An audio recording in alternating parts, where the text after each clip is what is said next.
Hi, welcome to the August 26th edition of Student of the Market. At THG Retirement Solutions, we break down the noise and provide a clear monthly snapshot of the market so that you can stay informed and focus on what matters most to you. This month, the big theme is portfolio construction.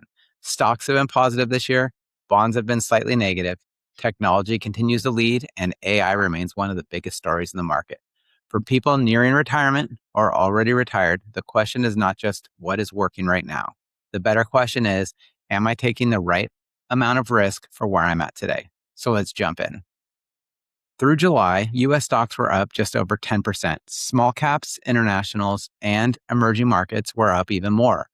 Bonds, on the other hand, were slightly negative. That combination, stocks positive and bonds negative through July, has only happened 7 times in the last 50 plus years. Now, the historical numbers for the rest of the year may not look overly exciting for stocks, but stocks still averaged a better return than bonds in this setup.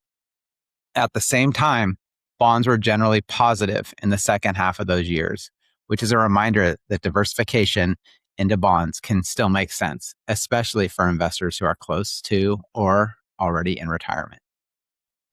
This slide is a great reminder that owning a theme and owning a portfolio are not the same thing.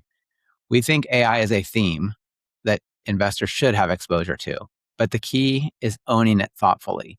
For most investors, especially retirees, that does not mean trying to pick one or two individual winners. It means getting a diversified exposure in a way that fits the overall portfolio.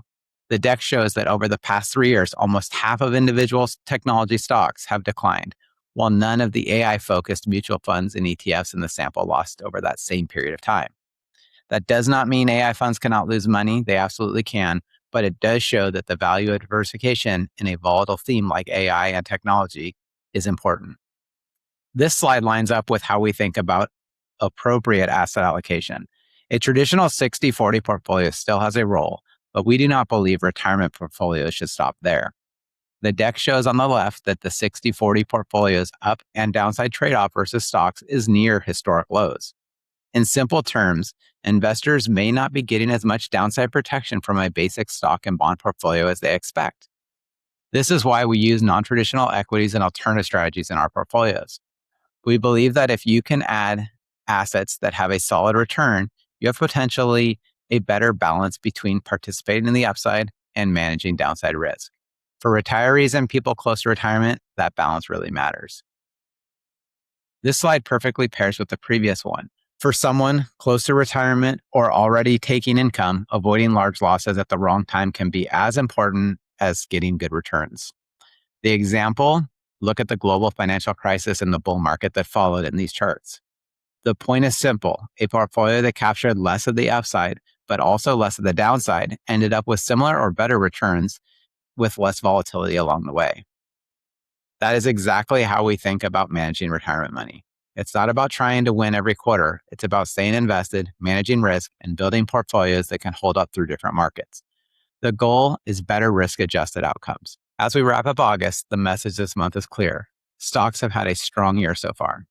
AI continues to be a major theme that we think investors should have exposure to thoughtfully and diversified, not by betting your retirement on one or two stocks.